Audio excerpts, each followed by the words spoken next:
Last week, I was out of town in California visiting a bunch of factories. Couldn't really show stuff that they were building. But yesterday I was at a factory and I can show you what they were building because they were building injection molds for us. These are parts that we are going to have made very, very soon. And this is what the injection mold is looking like right now. So in this video, I want to talk a little bit about the differences between vacuum forming molds, which we use to make our holsters now, and injection forming molds, and some of the pros and cons of each. Now, if you've watched this video, you'll know that we've been doing some injection molding in-house for the purposes of materials testing, but the holsters that we make are still Kydex on vacuum forming molds, and we'll go over the differences between some of those when you have specific parts, specific needs, or you're getting ready for, say, Black Friday.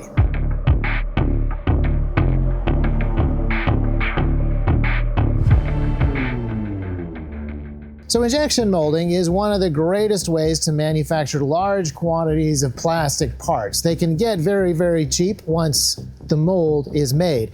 And part of the reason that they're cheap is you just squirt that molten plastic into this gigantic steel mold. It cools down very quickly, so it goes super fast. At the factory, I looked at a mold. This was not one of ours. I can't tell you the exact object that this particular mold produced, but it was a very large object. It was very sturdy. It needed to do different things. And the mold was going to be able to spit one of those out every 35 seconds. So the time involved in making some of these parts is a big part of the cost. The materials relatively affordable. And so yeah, it's a great way to make cheap parts when you can make them in huge quantities.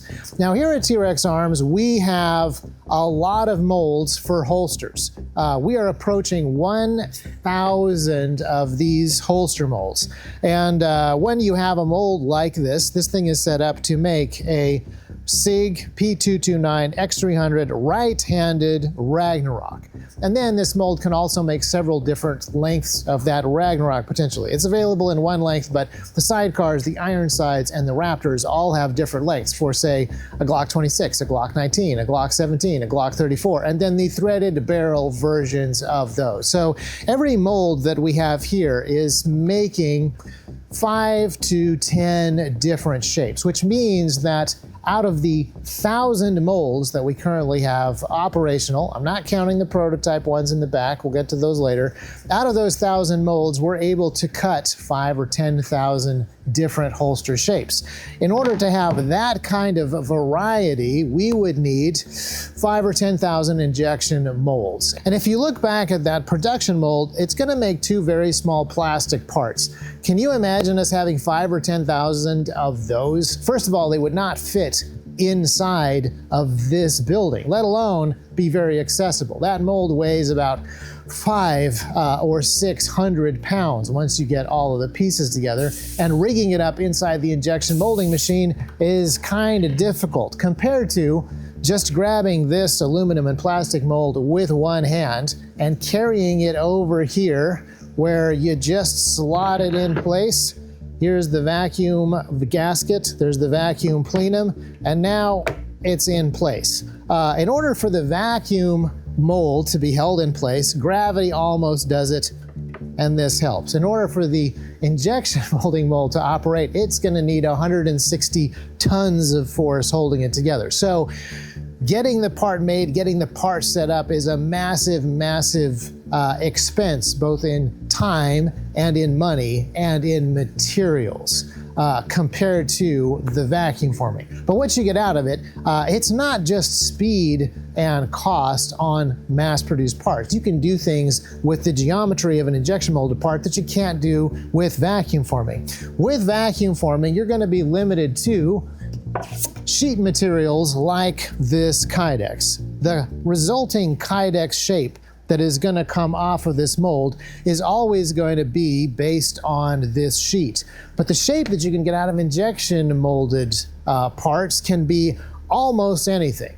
You can have internal and external geometry that are different. You can bake in all sorts of different shapes, roll things off, chamfer and radius different parts in certain ways so that you get exactly the flexibility that you want from the materials. And then there's the material side as well. You can adjust your materials in all kinds of different ways to get exactly the properties that you're looking for. So if you go back to our injection molded video, we're just messing around with nylon, and you can add some rubber compounds to nylon that make them even more flexible, or you can add some fiberglass inside as an impact modifier, makes it even more rigid and it wears differently. So you can adjust the recipes of those plastics to get all kinds of very specific parts. So you have these incredible strengths and weaknesses on both sides of this particular continuum. If you are limiting yourself to sheet goods that are always the same thickness and always have the same material properties, you are limiting yourself to certain things. But there's ways that you can work around that a little bit, like we wanted some more rigidity in this part because the iron sight is an outside the waistband holster. We went up to a 0.093 thickness Kydex, and then these ribs here give us more rigidity in this direction. That lets us pull the grip of the gun in on the belt line a little bit more when it's worn 3 or 4 o'clock, and also prevents some material fatigue because it stops a lot of the flexing that you would otherwise get from just a flat sheet. So your mold and your process can work around some of the weaknesses, but again, that main strength that you have with the vacuum forming is speed. We can't spit out one of these parts every 35 seconds, but we can spit out a holster every minute to 90 seconds off of these molds, and then we can switch molds in a really short amount of time and now make an entirely new part while we're heating up this sheet of Kydex. And this gets to be really important when you are trying to support a wide range of weapons, a wide range of weapon lights across an awful lot of different holster types. And then there's also the different colors and the different patterns. And that starts to matter when you run into Black Friday. Black Friday is a very busy time for us, and we want to be able to make holsters in such variety that there are no pre-made stocked holsters. Every holster that is ordered for Black Friday is going to get made to order. We're going to wait for somebody to order this specific holster before we make it. So as the orders come in on Black Friday and the Black Friday pre-sale, which you can sign up for if you get on the T.REX ARMS mailing list, there are early sales things that you will get to see and be a part of. We're going to be making these holsters directly as people order them, and that's going to let us make sure that we make the exact amount of the exact specific colors, the exact specific patterns, and the exact specific molds for the exact specific holsters that people are ordering. The variety is so much that injection molding just isn't an option. But we do have new products that are coming where some of the aspects of injection molding are too good for us to pass up. We need some specific material characteristics like we talked about in previous videos, and we also want to attach those to the variety of shells, holster shells, that we can only really get from vacuum forming on these smaller, simpler molds. And so a hybrid approach is going to be something that you will see in the future. It's not launching on Black Friday, but if you register early and get in on some of those early sales, you'll be ready to buy something that comes along later. And there are new parts coming for Black Friday.